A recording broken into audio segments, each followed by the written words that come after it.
Pessoal, hoje nós vamos dar continuidade ao estudo do livro O Homem, de Joana de Ângeles, que nós havíamos feito esse livro, O Homem Integral, o início do seu estudo no domingo passado. Nós tínhamos colocado o livro Plenitude e houve uma troca. O Plenitude foi transferido para o sábado, o estudo dele, e vamos deixar o Homem Integral no domingo. Como havíamos feito o estudo da introdução na semana passada, hoje entramos no capítulo 1, fatores de perturbação, em que ela vai falar um pouquinho rotina, ansiedade, medo, solidão e liberdade. Então ela vai começar dizendo que na segunda metade do século XIX transcorre numa Eurásia sacudida pelas calamidades guerreiras contínuas, que truanescas se sucedem, dizimando vidas e populaços. As conquistas admiráveis da ciência, que se apoia na tecnologia, não lograram harmonizar o homem belicoso, insatisfeito, que se deixa dominar pela vaga do materialismo utilitarista, que o transforma num amontoado orgânico que pensa, a caminho de aniquilamento no túmulo. Então ela vai trazer a questão dos estudos científicos que foram descerrados a partir, mormente, do século XIX, e que mesmo o aspecto tecnológico e correlatos não logrou fazer essa harmonização de um humano que está insatisfeito, belicoso, rebelionado, se deixando dominar pela vaga do materialismo, utilitarismo, que vai o transformar num amontoado orgânico que, apesar de pensar, está caminhando para o aniquilamento quando realizaremos o nosso trespasse. E nesse sentido que ela vai dizer que o possuir domínio e gozo por um momento serão a meta que esse indivíduo se atira, desarvorado, que inclusive está ligado aos 3 aspectos das nossas manchas, que é o abuso de autoridade, paixão pelo dinheiro e envelhecimento do sexo. Então ela vai trazer que mal se encerrou a Guerra da Crimeia em 1856 e os exércitos já se inquietaram para a hecatombe franco-prussiana, cujos efeitos vão estourar em 1914, envolvendo o imenso continente na loucura selvagem, que ameaça de consumpção a todos e a tudo, inclusive com as consequências que acontecem no pós-guerra, enquanto eventos traumáticos que continuam no inconsciente de quem participa daquilo e que alcança novas existências na Terra, enquanto seus efeitos deletérios. O armistício, assinado em nome da paz, fomentou o explodir da Segunda Guerra Mundial, que sacudiu o orbe em seus quadrantes do Oiapoque ao Chuí. Então ela vai trazer que, somando-se efeitos a causas novas, surge a Guerra Fria, que se expande pelo Sudeste Asiático em conflitos lamentáveis contínuos, em nome de ideologias alienígenas, disfarçadas de interesses nacionais, nos quais os superados armamentos são utilizados para esvaziar os depósitos para outras armas mais destrutivas, sofisticadas. Então, é um disfarce que acontece visando colocar espaço no armário para um novo armamento. Enquanto uma indústria que tem aí ganhos bilionários, e nós temos hoje o comércio tanto de arma quanto de drogas como os mais lucrativos para as máfias. E aqui ela vai dizer que vão se abrir então chagas purulentas que aturdem o pensamento, dores inomináveis rasgam sentimentos, asselvajando os populachos. Então você tem tanto o pensamento sendo aturdido por essas feridas de pus, essas dores inomináveis fazendo esse chacoalho do sentimento, da emoção, em que o indivíduo é destroçado, e a selvajação do humano. Cinismo, medo vão se dar as mãos, inconciliável e irreconciliável. Enquanto aí algo que está em movimento, em curso, e que no próprio pensamento, sentimento dos terrícolas já leva a uma agitação e um adoecimento, a preparação para aquelas guerras. Ela vai trazer da Guerra dos 6 Dias entre judeus e árabes, abrindo sulcos profundos na economia mundial, erguendo o deus petróleo a uma condição jamais esperada. E vão acontecer o sucedimento dos holocaustos. Crimes hediondos, em nome da liberdade, se acumulavam e os tribunais de justiça os apoiavam. Então acontece a redução do homem à ínfima condição no apartheid, na luta de classes, ingestão, uso de drogas alucinógenas, alcoólicos, como abismo de fuga para suicídio e loucura. Então, os movimentos filosóficos absurdos arregimentavam mentes jovens, desiludidas, em nome do existencialismo, do nadaísmo, do hipeísmo e de extravagantes comportamentos mais recentes, mais agressivos, mais violentos, primários. Enquanto aí uma percepção de uma intensificação do nosso barbarismo. Então, estertora o homem moderno, enquanto viaja em naves super confortáveis, fora da atmosfera, dentro dela, vencendo distância, interpretando o desafio e enigma cósmico. Mas, enquanto isso, a nossa moral, ela está sob esses açodos da sombra e que acaba arrastando o mais invigilante a uma locupletação. A sonda investigadora penetra o âmago da vida microscópica, abre todo o universo para esclarecimento, informação salvadora. Então, ela vai trazer que há esperança para enfermidades terríveis que destruíram gerações, enquanto surgem novas doenças totalmente perturbadoras. Então, se considerarmos aí, ao longo da trajetória humana,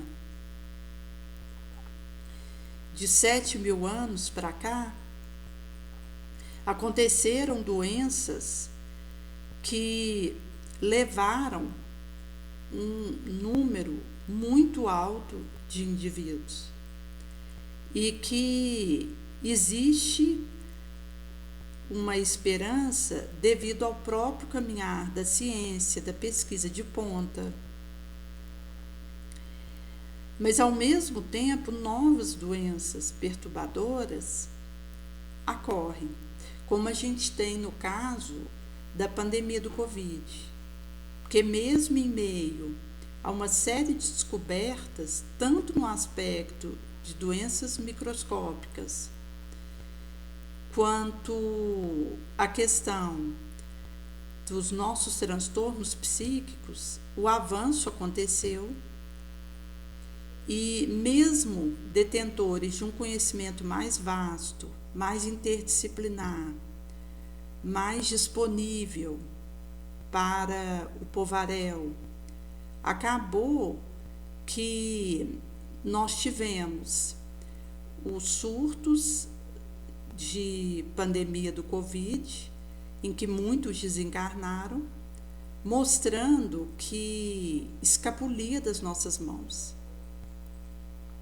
Inclusive, o aspecto da microscopia é uma área instigante, fascinante, porque ela vai nos dizer de vírus, bactéria, fungo, protozoário, que fazem parte do nosso cosmo orgânico e que deles depende nossa saúde ou doença, enquanto a harmonia da nossa circuitaria física. É nesse sentido que, para cada célula do nosso corpo, nós temos 10 micro-organismos. Então, a gente tem mais micro-organismos considerando a somatória deles, como um todo, do que célula.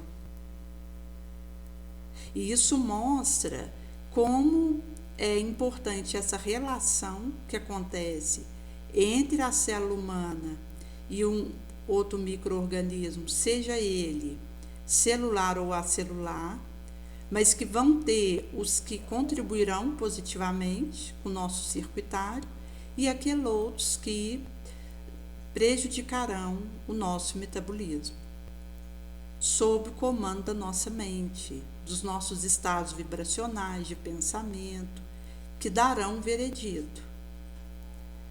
E é nesse sentido que ela vai trazer dessa perplexidade dominando as paisagens terrícolas, miséria gritante, econômica e o agressivo abandono social, fazem das cidades odiernas palco para crime, no qual o indivíduo vale o que conduz, perdendo os bens materiais, a vida em circunstâncias inimagináveis. Então, esse aspecto da miséria econômica, do abandono social, é grave, porque se a gente considerar, por exemplo, só o Brasil hoje, porque esse livro ele foi escrito no século passado, se nós considerarmos no ano que nós estamos, vai ser trago que ainda existem muitos brasileiros que passam fome. E isso vai nos trazer sobre uma perplexidade, porque o Brasil é o campeão do agronegócio. Aqui nós temos terra farta para a produção de alimento e de insumos que vão atender à mesa do brasileiro. E mesmo assim, existem aqueles que passam fome de comida e que trazem para nós a questão da distribuição desigual de recursos, porque se no Brasil, que tem tanta terra e produz alimentos como aqui acontece, existe o problema da fome hoje, em outras regiões do orbe, onde há bloqueio de guerra, dificuldades climáticas inviabilizantes de plantação, o aspecto da miséria, da falta de água, de pão, de penso, atinge níveis inabordáveis para quem não tem um contato direto com esses populachos. Por isso, inclusive, a gente tem o aspecto da ação humanitária, como Fraternidade Sem Fronteiras, que, inclusive, a gente tem o Pix no nosso canal do Fraternidade Sem Fronteiras e o Médicos Sem Fronteiras, que são instituições humanitárias que vão atender populachos em vulnerabilidade na África, nas regiões de guerra, onde há bloqueios de guerra, crianças, doentes, idosos usados como arma de guerra e que denotam aspectos gravíssimos de miséria e indignidade. E é por isso que a Jona vai trazer aqui, que é uma situação gritante, porque também vai derramar o abandono social agressivo, vilipendiador, que fazem das cidadelas odiernas palcos para vinditas, crimes. E pelo fato do indivíduo valer o que conduz, ele perde vida, bens materiais, de um instante para o outro, em inimagináveis cenários. Então vai ter uma psicosfera de temor asfixiante, emergindo do imo do indivíduo a indiferença pela ordem, pela existência corporal, pelo valor ético, até porque esse medo asfixiativo, isso leva aquele que não tem recursos espirituais para poder lidar com isso a uma indiferença, como forma de responder e sobreviver àquilo que ele experimenta, dentro e fora. Porque a insegurança, ela começa em nós. E aquilo que acontece do meu lado vai ser encarado por mim como se eu estiver lidando com o meu interior. Então, ela vai trazer esse aspecto dessa indiferença pela existência, pela ordem, pela moral, desumanização do indivíduo que se entrega ao pavor, ou gera-o, ou indiferencia-se a ele. Então, o indivíduo ou vai contribuir para gerar o pavor, o pânico, ou ele se entrega a esse estado de coisa, ou fica indiferente, que inclusive vai trazer o aspecto omissivo, que é grave, porque quando eu deixo de fazer o bem que eu poderia, eu estou cometendo um mal, porque tem consequências legítimas. Então, Kardec vai trazer isso no livro Céu e Inferno, que o indivíduo ele vai responder não só pelo mal que ele realiza, mas pelo bem que ele poderia ter feito. Porque eu deixar de fazer algo positivo que eu poderia gera consequências maléficas. Então, isso volta para mim e me cobra. Daí a Jona vai dizer que os distúrbios de comportamento aumentam e o despautério desgoverna, mostrando aí a nossa perda de capacidade lucificadora, de discernimento, de sabedoria, uma imediata, urgente reação emocional, religiosa, cultural, psicológica surgem. E o homem voltará à autoidentificação. A identidade cósmica do indivíduo é o primeiro passo a dar, abrindo-se ao amor que gera confiança, arranca da negação e o iriza de luz, de esperança, de beleza. Então, essa identidade cósmica está ligada à nossa integração com a consciência cósmica, que é Deus.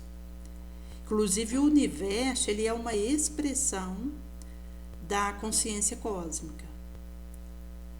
Inclusive, os multiversos inabordáveis para nós são parte dessa expressão da consciência divina, e nesse sentido que nós não ajuizamos do além-universo, mas que ao que chega até nós, percebemos que a consciência divina, ela nos convida a nos integrarmos a ela, realizando essa identidade cósmica, onde eu fortaleço a minha individuação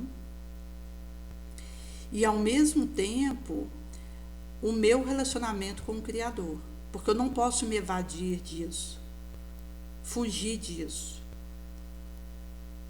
Nesse sentido que me abrir para o relacionamento com Deus vai me auxiliar na minha individuação saudável, na criação da minha identidade cósmica, e ao mesmo tempo eu vou conseguindo me amar, porque isso vai gerando confiança, vai me arrancando da negação e me lizando à luz, à esperança, ao forte, ao caridoso.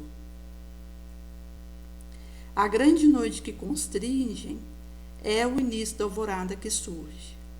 Ela vai trazer que a queima-roupa, a grande noite que faz a constringência, é o início da alvorada surgindo. No indivíduo atribulado dos nossos dias, a divindade deposita confiança em favor de uma renovação para melhorar o mundo e uma sociedade mais feliz. Por isso, a busca por valor que nos dorme soterrado no íntimo é a razão da nossa existência corporal, nesse momento, que estão em latência dentro de nós, pedindo para vir a fluxo. Um encontro com a vida, enfrentar, triunfar o nosso fanal. Aí ela vai começar falando um pouquinho da rotina. Então ela vai dizer que a transformação natural da sociedade decorrente do efeito da ciência aliada à tecnologia, a partir do século XIX, impôs que o individualismo competitivo pós-renascentista cedesse lugar ao coletivismo industrial, comunitário atual. Então, existia aí, no pós-renascentismo, esse individualismo competitivo. Isso foi saindo para que tomasse o seu lugar esse coletivismo industrial, que fala de uma sociedade. A cisão decorrente do pensamento cartesiano, na dicotomia corpo e alma, ensejou uma mudança radical nos hábitos da sociedade, dando surgimento a uma série de conflitos que rompe na personalidade humana e conduz a perturbadora alienação. Então, quando consideramos essa separação da alma e do corpo, isso nos leva a conflitos porque o espírito imortal que somos usa um organismo físico para agir enquanto está encarnado. Por isso que ela vai trazer aqui que isso fez surgir essas conflituações e rompendo na personalidade terrícola e conduzindo essas alienações perturbadoras, disruptoras. Antes, superstição, tabu, gerava comportamento extravagante. A falsa moral mascarava erro e se tornava fator desagregatório da personalidade, a serviço da hipocrisia refinada. Então, ela vai dizer aqui que tanto a questão de superstição quanto tabu levava a extravagâncias. Mas uma falsa moral mascarava erro e desagregava a personalidade. E isso estava a serviço dessa refinada hipocrisia. Inclusive porque olhar para mim e acolher a minha miséria é um trabalho que me acalma, onde eu tiro a minha máscara, onde eu posso colocar o prato na mesa. E isso é um movimento de autodescobrimento essencial. Então, ela vai trazer que a mudança de hábitos se libertou o homem de algumas fobias, mecanismos de evasão perniciosos, impôs padrões outros de comportamentos massificadores, nos quais surgem novos ídolos, mitos devoradores, que respondem por fenômenos equivalentes de desequilíbrio.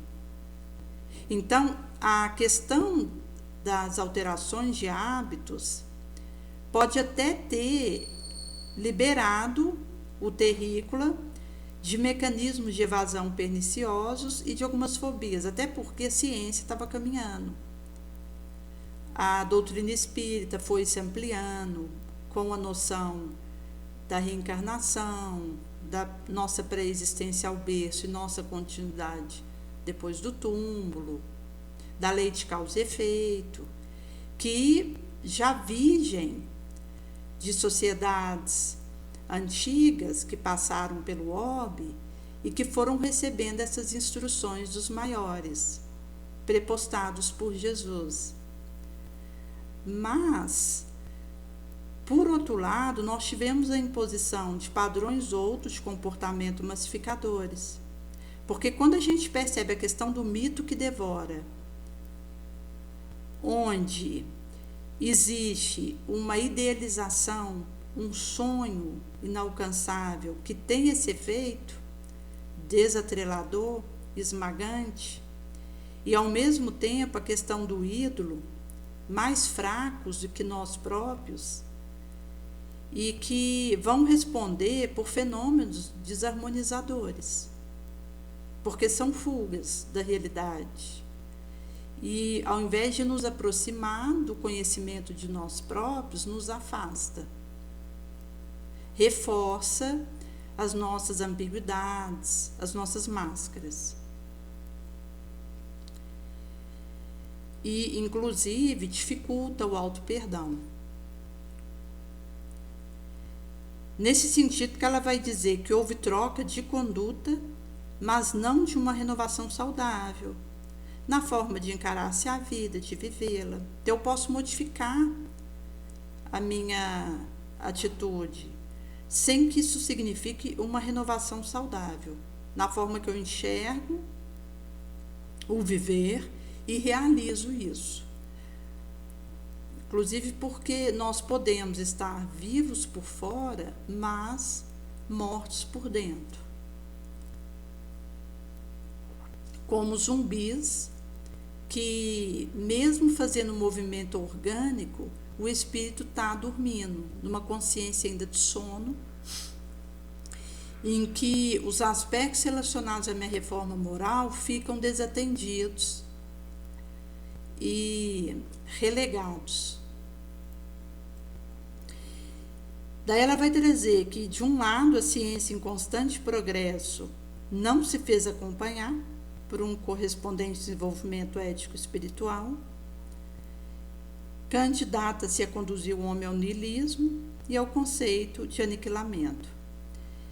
Então, se não há o acompanhamento ético-espiritual, que é o nosso melhoramento moral, com a ciência, nós nos candidatamos ao aniquilamento, ao niilismo. Até porque a ciência, à medida que ela avança, ela nos ajuda nos aspectos de inteligência, de raciocínio, de conhecimento. Mas, quanto mais eu desenvolvo o conhecimento, o acúmulo de informações, mais aumenta a minha responsabilidade, porque a minha liberdade aumenta. É por isso que o homem da caverna, ele não tem a mesma liberdade que um homem moderno. Porque o homem da caverna, ele tem menos conhecimento. Por isso, ele tem uma liberdade menor e uma responsabilidade menor. Porque para fazer o mal, quanto mais conhecimento alguém tem, mais liberdade ele tem para realizar o mal e mais responsabilidade naquilo que ele realiza. Para fazer o bem, quanto mais o indivíduo tiver estudo e adquirir inteligência, mais liberdade ele vai ter para realizar algo positivo e maior a sua responsabilidade com esse conhecimento que ele tem. Isso mostra que é possível eu conhecer muito, mas não desenvolver a minha moralidade na mesma altura. E é por isso que a gente tem o aspecto das duas asas, do amor e da sabedoria, visto que o amor é o caminho por excelência que Jesus nos trouxe e que realiza a nossa reforma moral, e a sabedoria está no estudo nobre, no amealho de multiangulações, pesquisa. Mas alguém que desenvolve muita inteligência e não faz o trabalho do seu burilamento moral, vai realizar ações perversas usando o conhecimento que tem, porque a sua moral está infante, está ainda na maldade.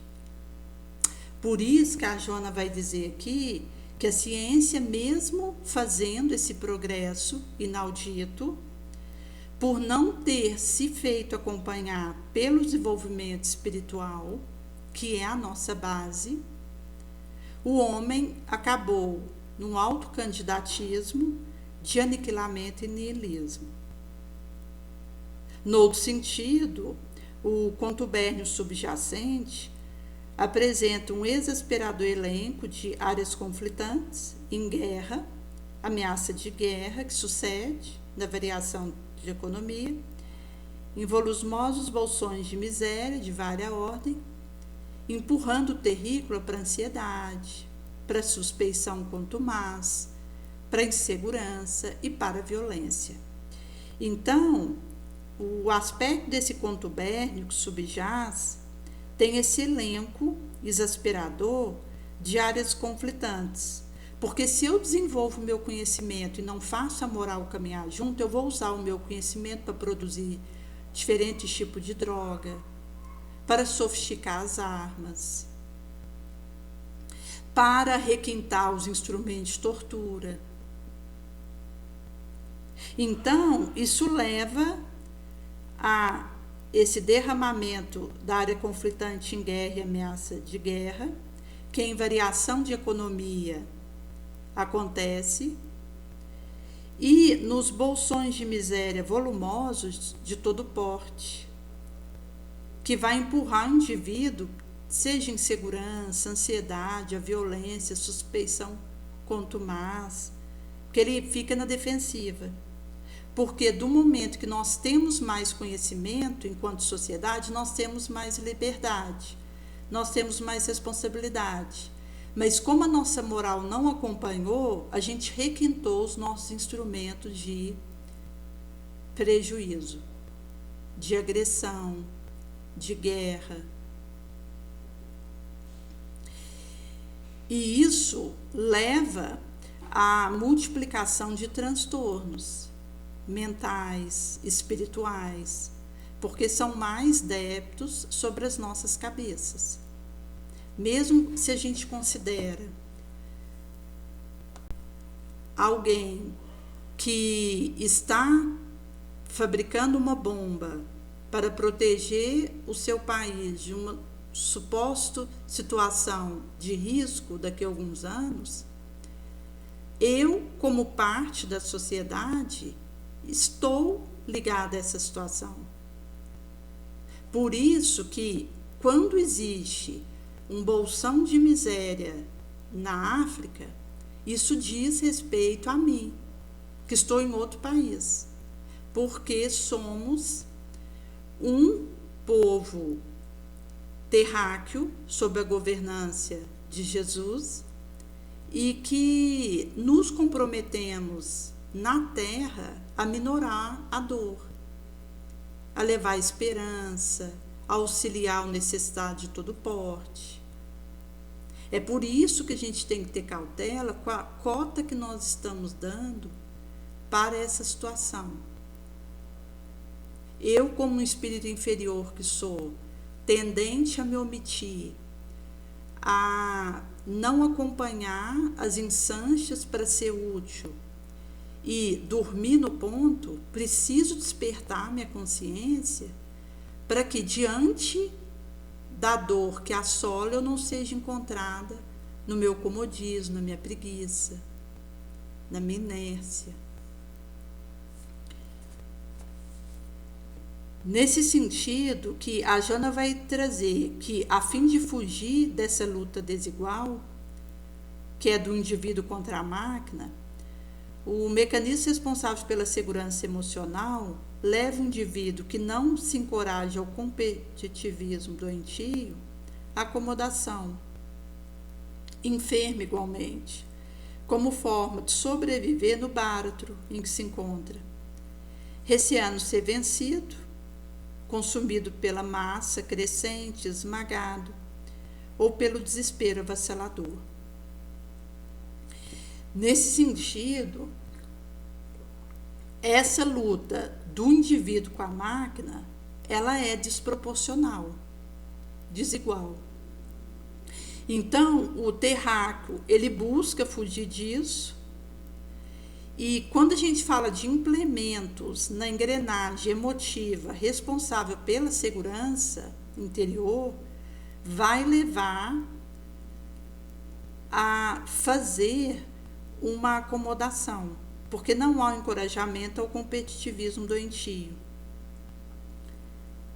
E essa volta para entrar para um quarto e cruzar os braços, isso é doentio, mesmo que uma forma de sobreviver no báratro em que o indivíduo se encontra, porque ele receia ser consumido pelo populacho crescente, pelo avassalador desespero, esmagado, vencido.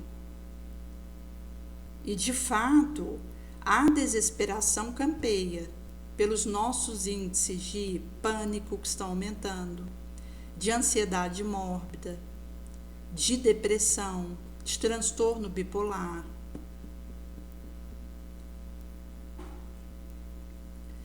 Estabelece algumas poucas metas que conquista com relativa facilidade, passando a uma existência neurotizante, rotineira, que culmina por matar-lhe o entusiasmo de viver e o estímulo para enfrentar um novo desafio. Então, acaba que esse aspecto de colocar uma meta pequenada, isso vai nos acomodando ao menor esforço, à menos-valia. E é paralisação para o nosso espírito, porque quanto mais desafiados nós somos, mais a gente vai desenvolver força moral. É no problema, é na dificuldade que nós fazemos a fermentação e a implementação de novos recursos em nós latentes e que fluxam. E nesse sentido que a existência do indivíduo fica neurotizante, rotineira, e culmina por matar nele esse entusiasmo pela vida. Ele deixa de ter estímulo para enfrentar um novo desafio. E aqui entra desistência, fuga espetacular, ideação suicida, que é uma desistência que começa comigo mesma, com o meu aprimoramento. Rotina é como ferrugem na engrenagem de maquinaria preciosa que corrói, arrebenta. Disfarçada como segurança, emperra o carro do progresso social, automatizamente, que cede o campo do raciocínio ao mesmismo, cansador e deprimente. Então, esse enferrujamento na engrenagem de uma maquinaria preciosa, que faz corrosão, arrebentação, tem a ver com esse recuar que nós realizamos.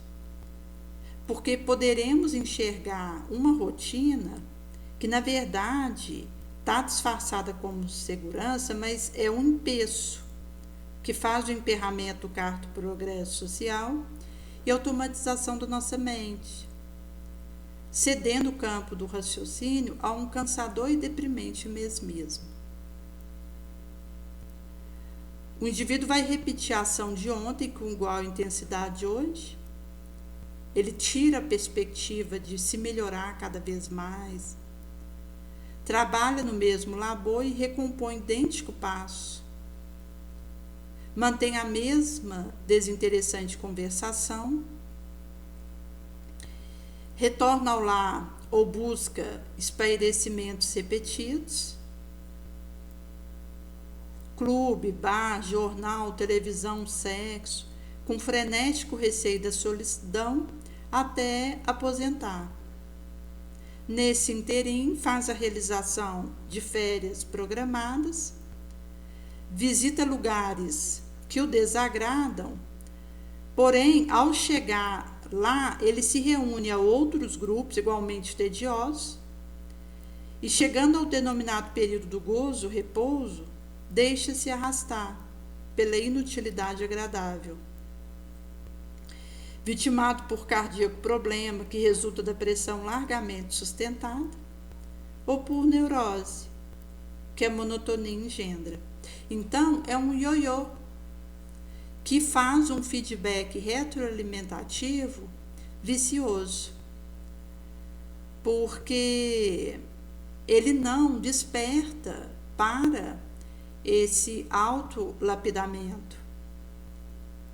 Então, ele vai de espairecimento em espairecimento numa freneticidade, receando a solidão. Então, quando ele viaja, é para cansar mais, para ir a um lugar que não o atende. Mas lá ele vai reunir-se com alguém que também está no tédio, no mesmismo, na perda de tempo. Chegando no gozo-repouso, ele se arrasta pela agradável inutilidade, que é esse estado que faz conúbio com mentes desencarnadas, encarnadas em locupletação, e termina por vitimado, seja por um problema cardíaco, no fígado, no estômago, que vai resultar de pressão largamente sustentada,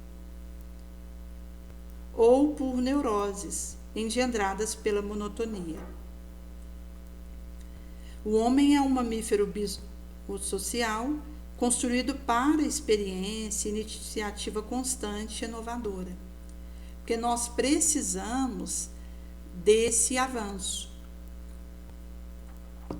Então, esse aspecto, tanto biológico que nós trazemos, quanto social, é uma circuitaria que foi pensada para iniciativa constante, inovadora, experiências agregadoras, de sabedoria.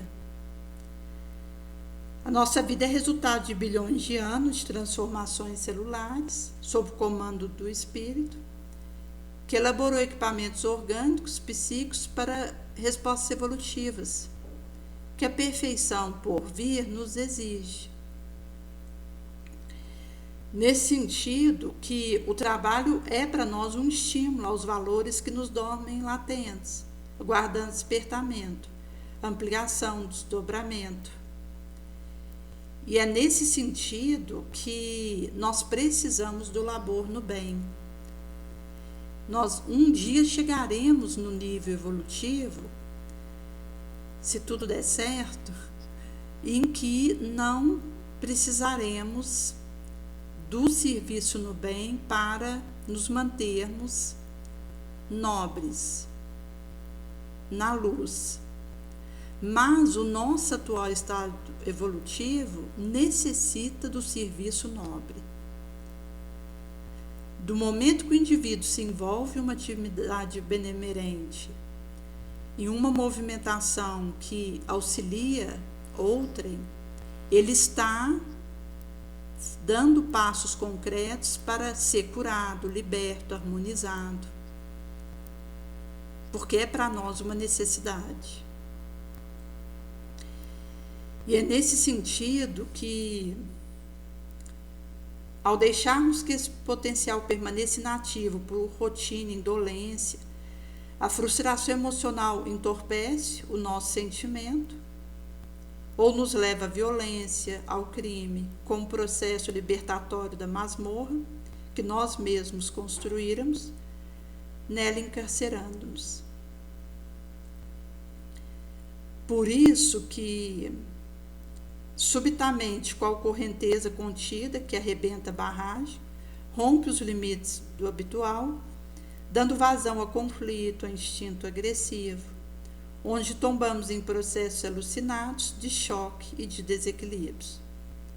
Então, eu preciso estar envolvida com o labor nobre, fazendo despertamento, ampliação, desdobrando e intensificando a minha luz. Por isso que os metais da gratuidade, da caridade, do perdão, da renúncia, beneficia primeiramente aquele que o vive, para depois beneficiar aquele a quem se destina. Se isso fica inativo, pela minha rotina ou indolência, eu vou sendo entorpecida na frustração emocional e leva-me a crime, a violência e tentativas outras de me libertar da masmorra que eu construí e me encarcerei. Então, essa correnteza arrebenta a barragem, fazendo vazão aos meus instintos agressivos, bárbaros, onde tombo em processo de choque, de desequilíbrio, com os seus subsequentes legítimos. O suporte moral e espiritual contribui para mudar da rotina, abre espaço mental e emocional para o idealismo do amor ao próximo, do serviço de enobrecimento humano, de solidariedade.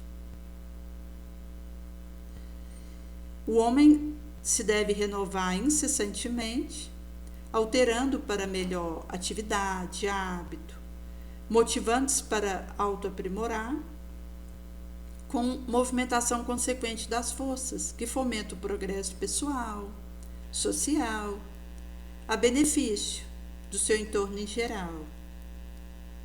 Em face desse empenho, esforço, o homem interior sobrepõe-se ao exterior social, trabalhado pelo atavismo da repressão, castração.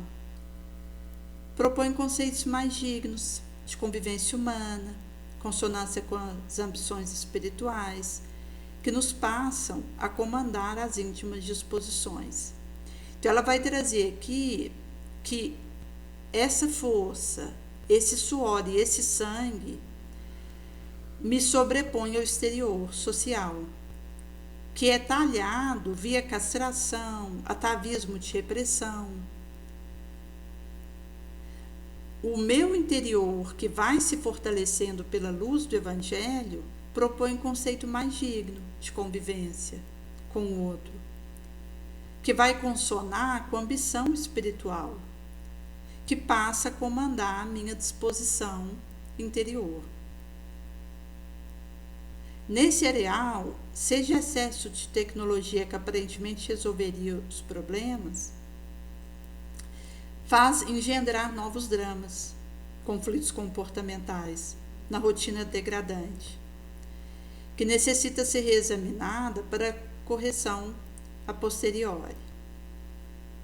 Então, o aspecto da ciência pela ciência, de uma tecnologia inovadora, a gente tem que ter cautela, porque o materialismo nos fala que a gente tem que consumir isso, trocando um eletrodoméstico que está em uso para ter um mais recente e achando que isso é plausível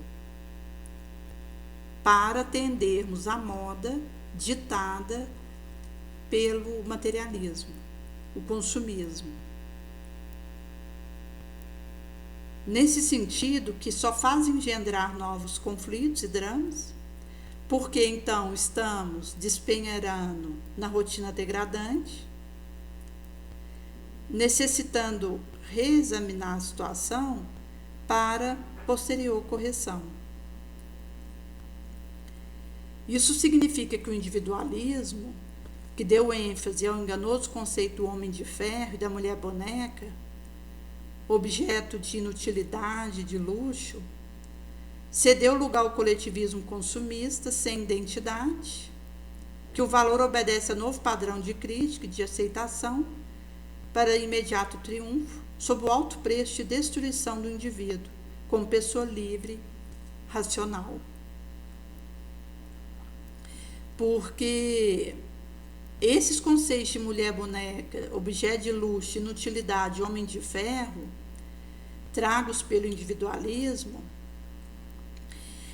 enganosos, cedem lugar a uma outra enganosidade, que é o coletivismo consumista, que não tem identidade.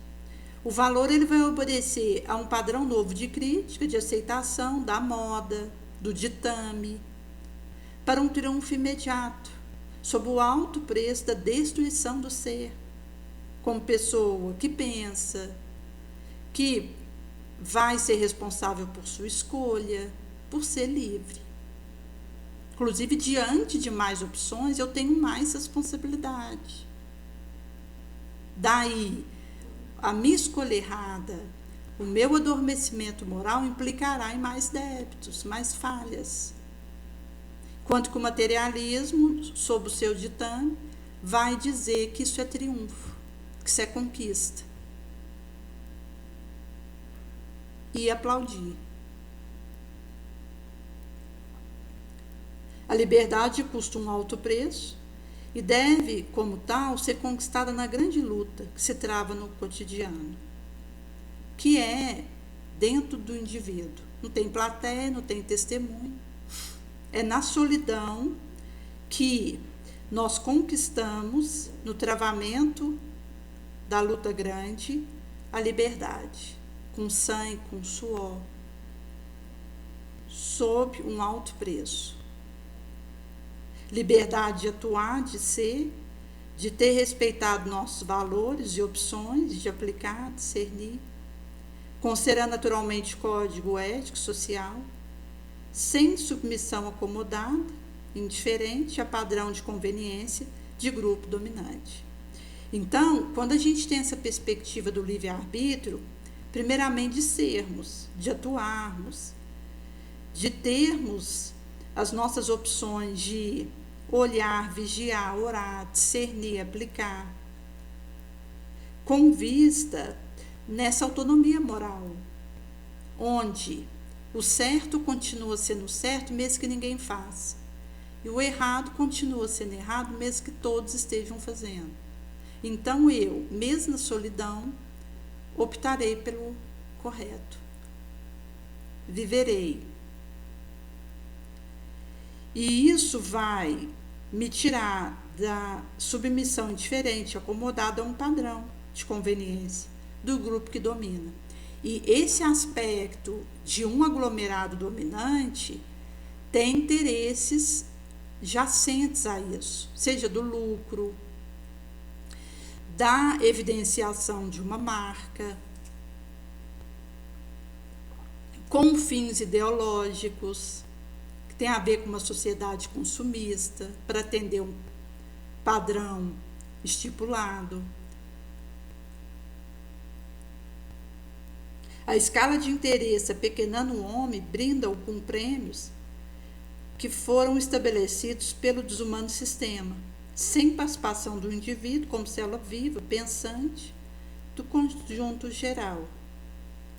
Então, é uma escala de valor que vai nos dizer que eu tenho que trocar de carro, eu tenho que comprar aquela calça de marca, eu tenho que ter 100 pares de sapatos, porque acaba que no padrão onde o indivíduo ele segue aquilo que é ditado pelo exterior, ele perde o endereço de si mesmo e acaba que se confunde na multidão.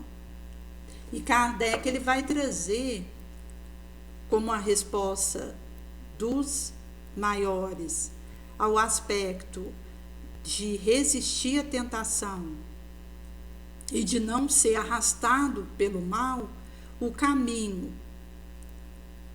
para isso. E a resposta é: conhece-te a ti mesmo. Porque do momento que eu vou me autoencontrando, eu vou conseguindo me integrar à verdade, eu vou tendo areais para estabelecer escolhas sadias, atitudes saudáveis em meio à confusão. Inclusive, que começa com aquilo que eu assisto, com aquilo que eu ouço. Porque se eu me conecto com informações que fazem esses ditames do mundo, significa que eu estou dando espaço em mim para essa locupletação. É nesse sentido que a Joana ela vai trazer em outras obras dela a necessidade da leitura edificante, da oração, do passe, da água fluidificada, da meditação, do autoconhecimento, o evangelho no lar. Porque esses aspectos engendrados na nossa rotina é que vão nos dando condição desse autoencontro e de termos recursos de sabedoria e de discernimento para dizermos não, não, sim, sim, de acordo com aquilo que se nos apresenta de maneira crítica e autônoma. Porque senão nós somos esmagados pelo carro, visto que se eu não me identifico, me conheço e desenvolvo recursos aprimorados, o outro vai dizer quem eu sou, vai escolher por mim. Nesse sentido que esse paradigma que a Joana vai trazer diz de uma necessidade para que eu possa avançar no meu processo espiritual, moral, humano. Porque quanto mais eu me conheço, mais eu tenho condição de compreender o que eu preciso. Aquilo que é necessário corrigir em mim. E, inclusive, quando a gente considera que nós trazemos experiências transatas, difíceis, e que nós reencontramos no presente. Então, eu posso estar em contato com conteúdo conflitivo para mim, que eu trago de uma existência pregressa, onde o inconsciente esmaga o meu ego, e eu, ao perder o endereço de mim mesma, posso ter uma desintegração de personalidade. E aí eu já não tenho fio da meada para poder me fortalecer, me reharmonizar. Se o indivíduo ele não corre atrás disso a tempo, ele pode ter o início de um agravamento de uma psicose irreversível. Porque uma coisa é uma tendência que eu trago do pregresso, esculpida epigeneticamente nos genes que eu realizei quando o meu corpo foi elaborado. Outra coisa é eu me entregar inerme aos movimentos destruidores do meu eu e que me convidam ao anestesiamento, ao invés de enfrentar. Porque o mundo vai dizer que para a gente distrair, nós vamos ter uma cerveja, um cigarro, uma compra, enquanto que isso é movimento anestesiador que só faz complicar, porque depois que passar, eu vou estar com um álcool sobrecarregando meu fígado, uma substância cancerígena me ameaçando de um câncer e um cartão de crédito estourado. Além daqueles problemas que eu já tinha para olhar e fazer abordagem, eu criei outros. Por isso que a Joana vai trazer que o enfrentamento é o nosso caminho. onde, pelo amor, eu consigo me acolher e divisar uma perspectiva de correção de rota, de mudança de paradigma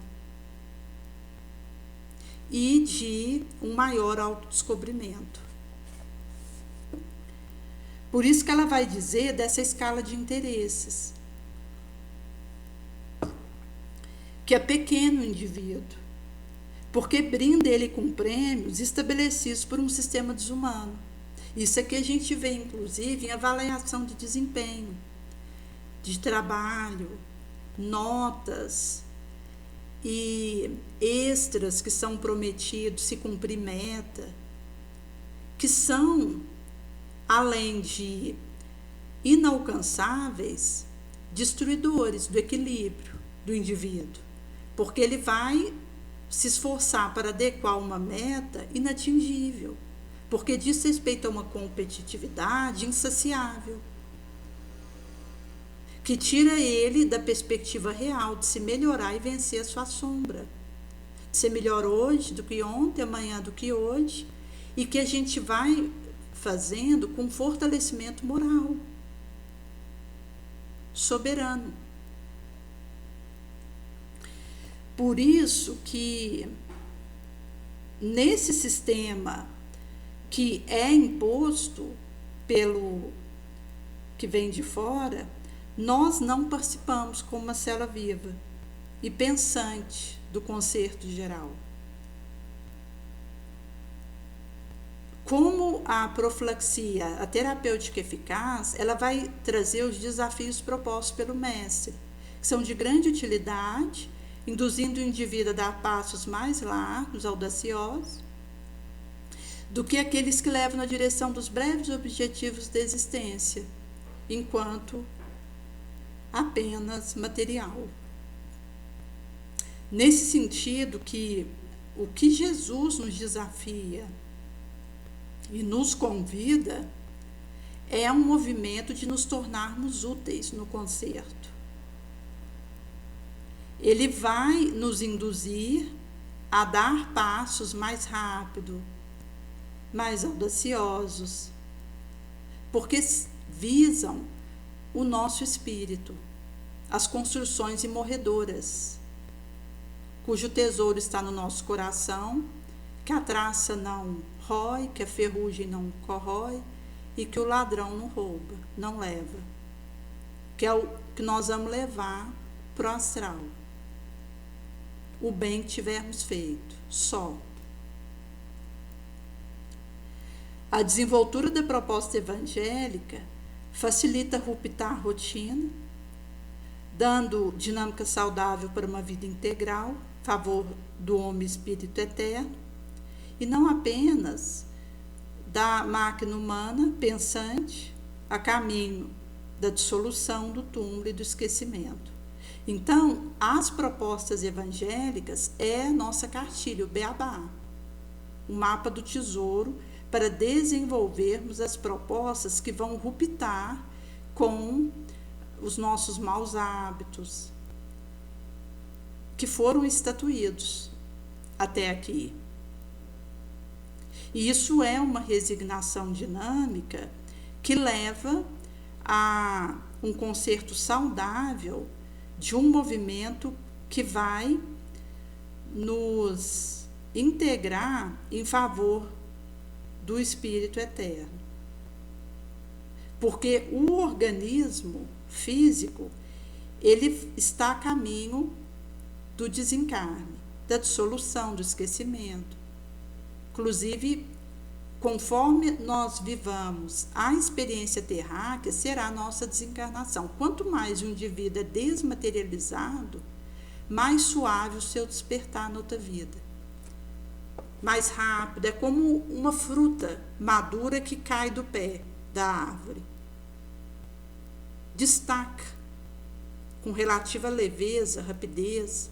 Agora, se o espírito ele é materializado, ele é preso à convenção, a status quo, a ser aplaudido, até o primeiro lugar. Acaba que o indivíduo nesse estado, quando chega o desencarne, ele não consegue soltar o organismo físico. E por isso o destaque de célula a célula do perispírito do organismo físico é dolorido, é demorado, pode durar dias, meses. Pode acontecer do espírito participar da decomposição do organismo físico, porque fica ali colado. Kardec vai trazer um pouco de diferentes tipos de desencarne no livro Céu e Inferno. Ele relata um pouco também na Revista Espírita, onde ele explica que a espiritualização, a desmaterialização nos prepara para o porvir. Na verdade, eu estou fazendo um trabalho de grande importância, primeiramente para mim. E é esse abraçamento que me faz olhar para o outro, trabalhar em prol de alguém, pela abnegação, pelo desapego. Porque do momento que eu quiser resolver o meu vazio, a minha insatisfação, com cirurgia plástica, com roupa, com dinheiro no banco, isso tudo é movimento de distração, que vai dificultar quando eu precisar largar isso para ir embora, para o astral. Por isso que o despertamento espiritual e o empenho, conforme Jesus nos receita, isso vai nos colocando nessa dinâmica amorosa do Mestre, onde a gente vai, pelos postulados evangélicos, rompendo com a nossa sombra, conseguindo o logro da vitória sobre ela. E isso significa que Jesus vai nos ajudando a nos conhecer melhor, a lidar melhor com as nossas questões, a compreendermos as nossas fragilidades. E isso vai nos auxiliando a olhar, observar, reobservar, ter uma observação profunda de nós mesmos, do nosso movimento, daquilo que nos ajuda, daquilo que nos prejudica. Porque nem sempre o discernimento se faz fácil. Existem situações da nossa vida que discernir entre o certo e o errado é delicado. Precisa de uma boa dose de meditação, de autoencontro, de reflexão, de boa vontade, para que eu possa olhar para o que aconteceu. É nesse sentido que a proposta de Jesus nos fortalece, porque nos dá essa lucidez e também a tranquilidade de olharmos para aquilo que está acontecendo conosco, em torno de nós. Porque o arrependimento e o desejo de reparação nos traz calma para entrever possibilidade de, por nós próprios, pormos termos a uma situação conflituosa, problemática. Então, essa autoespreitação bonosa nos suscita bons pensamentos, desejo de progredir, de reparar o mal praticado. Então, somente um profundo autoamor nos dá uma saída não destrutiva e transcendente no enfrentamento de um conflito. Por isso que, se o indivíduo ele vai para a fuga, para a busca desesperada de um álcool ou de substâncias outras correlatas, ele dilacera a vontade, desagrega a personalidade, perturba a mente, e pode estar inspirado por processo obsessivo, que culmina por obsessão infeliz de consequência imprevisível, legítima. Por isso que o caminho da lealdade ao mestre nos adapta à sutileza da percepção psíquica, Resulta em aquisição relevante promotora de plenitude íntima, de realização transcendente. Caso contrário, a feição de hábito social termina por deteriorar as nossas reservas morais, anestesiar nossa razão e ressuscitar com vigor instintos primeiros, de que devemos nos libertar. Existe um quadro de escravização montado, nítido, perante fracasso em abster-se do uso de substância, apesar da dificuldade que está causando. O indivíduo perceber que ele está tendo uma dor no fígado, que ele não está respirando da mesma maneira, que ele está acordando cansado, por causa daquela bebida, mas ele fracassa em parar de beber aquela cachaça, mesmo percebendo a dificuldade que isso está lhe causando, os comprometimentos orgânicos, mentais, espirituais. Então, a Joana, ela vai trazendo uma série de aspectos, seja psicose, transtorno bipolar, transtorno depressivo, de ansiedade, transtorno do sono, obsessivo-compulsivo, disfunção sexual, delírio e transtorno neurocognitivo.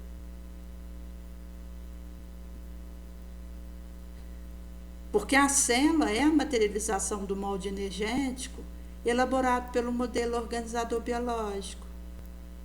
Pela minha vontade, o meu querer, que alavanca via disciplina, que funciona como fator decisivo, eu posso trocar algema de constrangimento, aversão, por laço de afeto, alegria.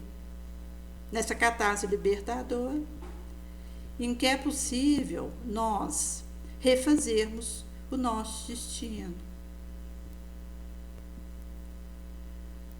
Por isso que é um convite para uma mudança total de comportamento, que possibilita a transubstanciação da emissão de descarga provocada por esse sentimento deletério, que produz toxina de alto teor hormonal, que altera o código do DNA.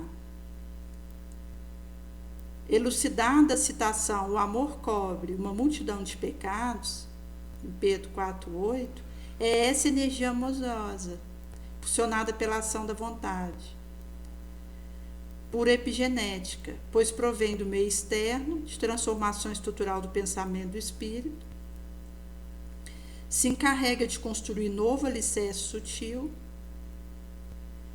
efetua a consolidação futura de código de DNA e, dessa forma, pode restabelecer a consciência individual da célula, unificando a consciência do ser no conjunto da harmonia da consciência cósmica. Por isso que vai significar acionamento ou trancafiamento de força pulsante, que nos surge do íntimo. Ao acionarmos mecanismos invisíveis aos olhos da carne, mas que provêm do inconsciente, por ser esse o sublime depósito de força inaudita, que gradualmente nos impulsiona para a realização do self, nosso espírito como um todo. É um trabalho de milênios, de gradativo autodomínio perante forças titânicas que pertencem aos nossos períodos infantes, espirituais. Conseguiremos eliminar o mal moral e orgânico que expressa distonia a tempo, fixado em nosso passado espiritual, usando de resignação dinâmica, alargando o horizonte libertacional, ou podemos nos algemar na revolta contra as leis divinas, onde daremos maior curso a um estado de espírito enfermiço, o grande responsável pela conjuntura que nos vitima. Por isso que é essa vontade acionada na direção da vitória sobre nós mesmos. Porque ou eu posso fazer esse acionamento dessa pulsação bendita, ou posso me trancafiar na minha sombra. Pois, seja mergulhando no corpo e dele saindo, sempre estaremos com as conquistas adquiridas morais, que nos serve de investimento para experiências mais audaciosas, onde o self se desenovela do impositivo do ego, até esplender em sol magnífico de autorrealização. Por isso que é essa ensancha que nos é concedida, para que possamos fazer essa esplêndida ação.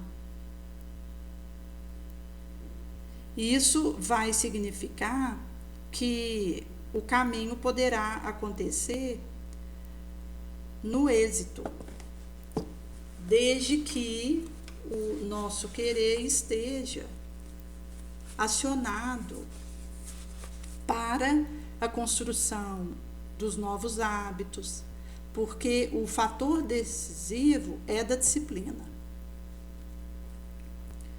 Por isso que vai ser dito no Evangelho segundo o Espiritismo, recorte o homem de bem, que aquele que toma essa decisão terá a caridade como seu guia.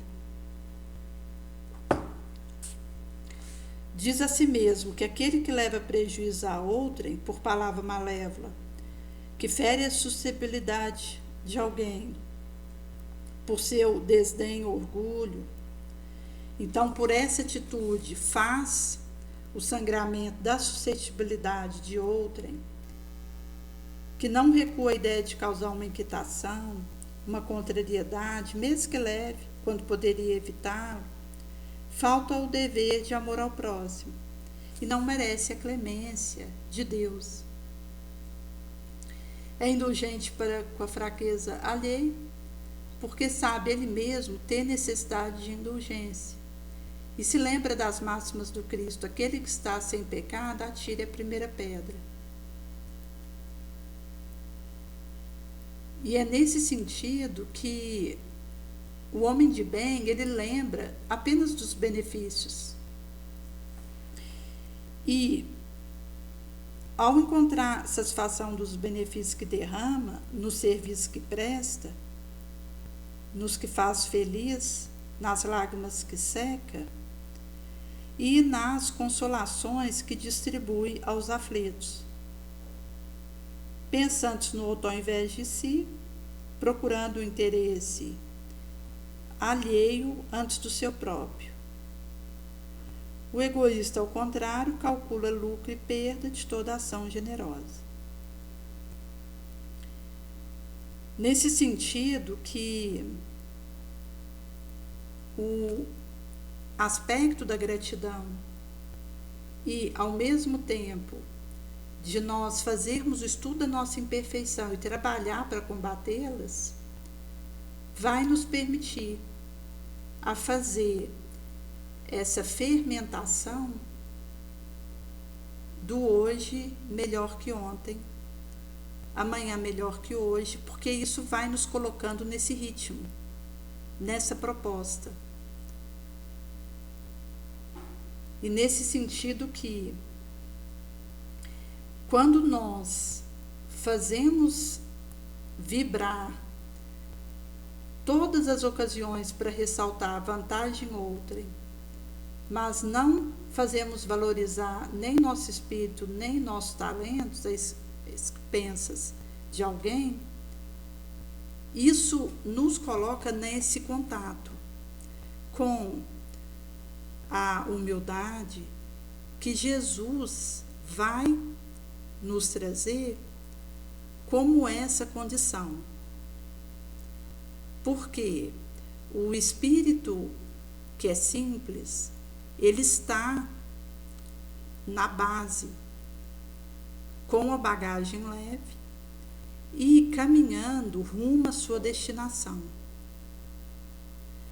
Num despertar mais suave no astral e em poder trabalhar a si mesmo com eficácia. E isso vai nos mostrar que, tendo essa lealdade a Jesus, nós poderemos ir fazendo esse movimento. Como a Joana trouxe nesse capítulo, que é uma desenvoltura, é algo que vai tendo desdobramento concreto e um passo vai nos levando a outro.